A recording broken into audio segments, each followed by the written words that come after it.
bicycle handlebars and maybe a bicycle seat. And he would bring those two elements together, and he would see, as is in this famous sculpture on the left here, he would see a bull. Everyone else just saw garbage. Picasso saw art. And so this is what we need to help our people do. Let me talk about 5 different ways that we can use to assault our assumptions. Number 1, become aware of our own assumptions first. There's an old proverb that says, remove the speck from your own eye before trying, or remove the plank from your own eye before trying to help your neighbor to remove the speck from his. It's very true when it comes to assumption assaulting. Second, invite ourselves to think bigger. Now, here we are in Dubai. Ladies and gentlemen, this is a city, this is a country that thinks big. You've inspired the rest of the world with this great city. Number 3, ask for a third option. See, that's the role of the innovative leader today, to say, well, 1 and 2, that's great, but what would number 3 look like? What would a third option look like? And then just be quiet. And they will often come up with something that will astound you, that they wouldn't even have come forth with had it not been for your question. Do thinking exercises with your team. Brainstorm with your team. Storyboard with your team. Mind map with your team. Have a facilitator with your team. Ask a different question. Go back with me in your mind to the depths of this great recession or great global downturn, as it is sometimes referred to. It would have been about December of 2008. Right? The global economy is teetering. It is seemingly going off a cliff. If you're in the automobile business, your product is not selling. Globally, the big 3 automakers, the big 4 actually, are down 30 to 50%. Their sales are tumbling. But there's one automaker that is still selling a lot of cars. It is up 14%. That company is Hyundai. What did they do? They asked a different question. You see, everybody in the auto industry is asking pretty much the same question. How do we move cars? How do we sell cars in this very difficult environment? But Hyundai says, wait a minute, let's think more fundamentally. Why aren't people buying cars? They're not buying cars because they're afraid that they will lose their jobs. So they're holding back. So they said, if that's the case, what could we do?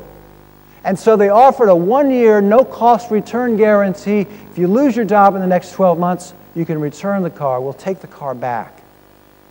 An unconventional solution for unconventionally bad times. And Hyundai was up 14% during a very difficult period. So number 1, it's mindset. You know, we talk in the innovation field about mindset, skill set, and tool set, and by far it's mindset that is most important.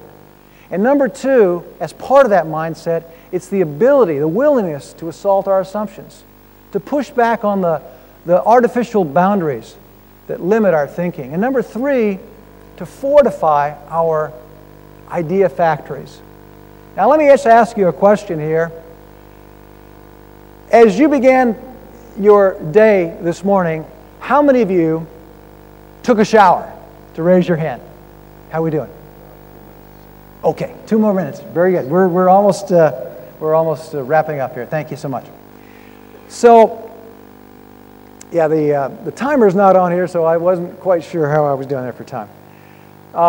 So we want to fortify those idea factories. It takes so much more time today to just turn the crank. We've got to realize that all of these things that are happening are extremely anti our coming up with ideas and bringing those ideas to life. So, a couple of quick things here. Number 1, identify what gets your creative juices flowing. It's going to be different for everybody in this room. And number 2, download your ideas. The minute they occur, ideas are like butterflies. Schedule time when you can get away. I'm going to get right on over to the fourth here today and wrap this thing up right on time. But this is what we call that Tucker innovation model. What are you doing at the front end to attract ideas, put those ideas in your funnel, to move those ideas through a process like this toward fruition? You see, that's what's critically important. That is critically important, ladies and gentlemen. And so, fourth and finally, yeah, be prepared to sell your ideas, but fourth and finally, cultivate the culture for innovation. The culture for innovation. That's what's going to keep your idea machine happening over and over again. We could define culture, we could talk about some examples of culture. Let me just give you one quick example here of how cultivating the culture at Intel changed everything as they began to focus on not just providing buildings for Intel personnel around the world, but, for example, the guard there. They changed the perception of what a guard is supposed to do. They call them now agents, okay? Instead of guards. They have the same job, the same responsibility, the same role, but today they're more involved in that organization's culture and success. Encourage brainstorming in your organization. And my goodness gracious, a culture of innovation has to have a healthy attitude, has to celebrate failure, if you can believe that. So, as I say, these are some of the slides. I know I'm going a little faster here than we might like to take a look at these, but in more detail. But here's the thing. These slides will all be available, innovationresource.com/Dubai. And they're not there now, not there yet, but I'm going to forward them to my office, get those ready for you. Give me about 48 hours on that, and then you'll be able to download these slides and take a look at all of the things that we just kind of helicoptered over. So let me just wrap it up this way. You know, there was a man by the name of Nolan Bushnell who once said something that I've always loved, I've always resonated to. He said this. He said, anybody who's ever taken a shower has had a good idea. But he said it's the person who gets out of the shower and dries off and gets dressed and goes out there and does something with that idea that makes a difference in this world. So ladies and gentlemen, I do hope that you will take a lot of showers, but also that you will keep your flashlight firmly on the future. Thank you very much. Thank you.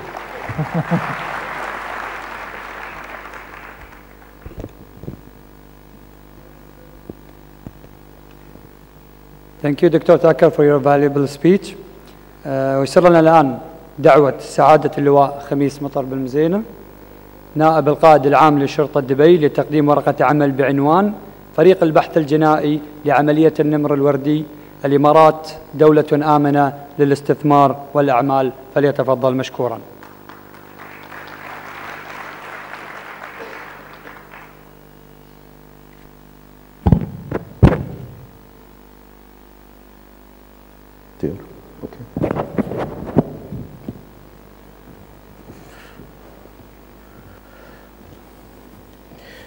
بسم الله الرحمن الرحيم والصلاة والسلام على خاتم الأنبياء والمرسلين محمدا وعلى آله وصحبه أجمعين. بداية طبعا يسرني أن أكون موجود ممثلا القيادة العام لشرطة دبي ووزارة الداخلية بدولة الإمارات العربية المتحدة. سوف أبدأ من ما تطرق له معالي وزير الدولة للشؤون الخارجية فيما يتعلق بالجهود التي بذلت من قبل وزارة الخارجية لوضع دولة الإمارات العربية المتحدة على أهم الدول المعنية كمركز للطاقة العالمية. ونحن أيضا في وزارة الداخلية معنيين بالجانب أن نضع دولة الإمارات العربية المتحدة على الخريطة الأمنية على مستوى العالم من خلال ما تم بذله من جهود تتعلق بإحدى القضايا الجنائية التي ربما تعطي انعكاس سلبي على الوضع الأمني العام لدولة الإمارات العربية المتحدة. فلذلك كانت الجهود المبذولة من قبل المعنيين وبالذات وزارة الداخلية بصفة عامة والقيادة العامة لشرطة دبي بصفة خاصة. يمكن أن نتطرق لإعادة الأحداث التي حدثت في إحدى القضايا التي كانت بها مساهمة فيما يتعلق بروح الفريق. ويمكن أن وزارة الخارجية بدولة الإمارات من خلال ما بذلته من مجهود يعتبر أيضا نموذج لفريق عمل متكامل أدى إلى النجاح الذي حقق من قبل المعنيين فيها. سوف نتطرق إلى الفيلم بس لإعادة الذاكرة وما تم اتخاذه من خلال إحدى القضايا التي تعتبر من أهم القضايا على مستوى العالم وليس على المستوى الإقليمي.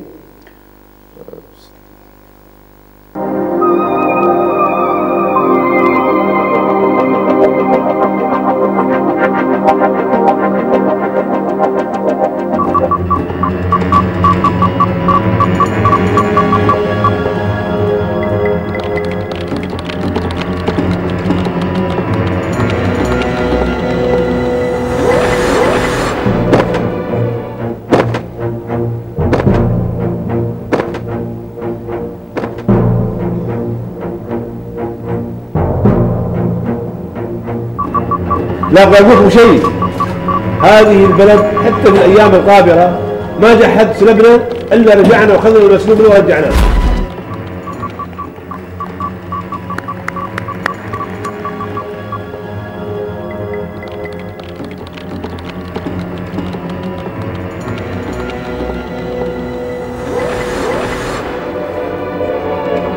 استطاع شرطة دبي أن تفشل تخطيط العصابة وتعيد الألماس إلى أصحابه وفي حضرتها من المجرمين أربابه.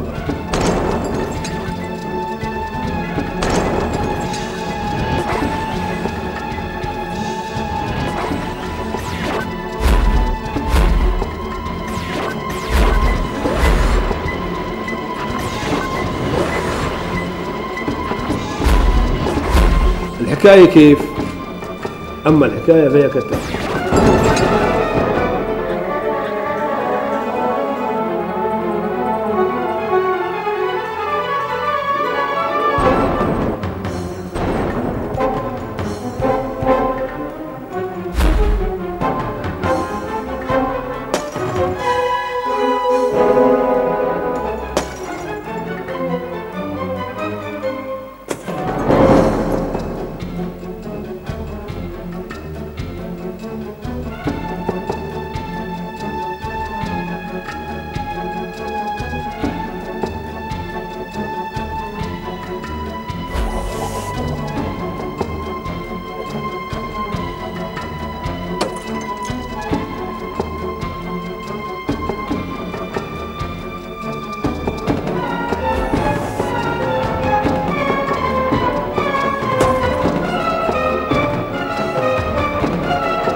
قلت لكم أن الشرطي أذكى من المجرم.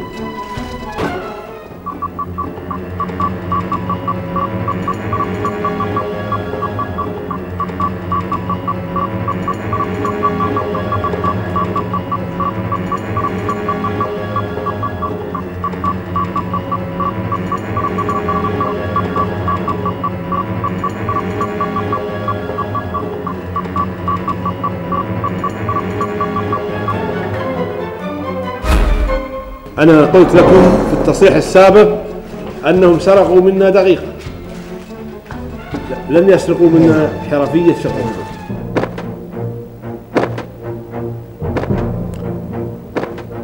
طبعا هذه إعادة للواقع بالنسبة للقضية كأحدى القضايا التي ارتكبت على أحد المراكز التجارية الهامة، واللي بموجبها لابد أن تتضافر كل ما هو متعلق بالجانب الأمني وانعكاس تلك القضية على الوضع العام بالنسبة لمدينة في دولة الإمارات مقتصرة بالجانب التجاري كأحد العوامل الرئيسية بالنسبة لما هو موجود فيها.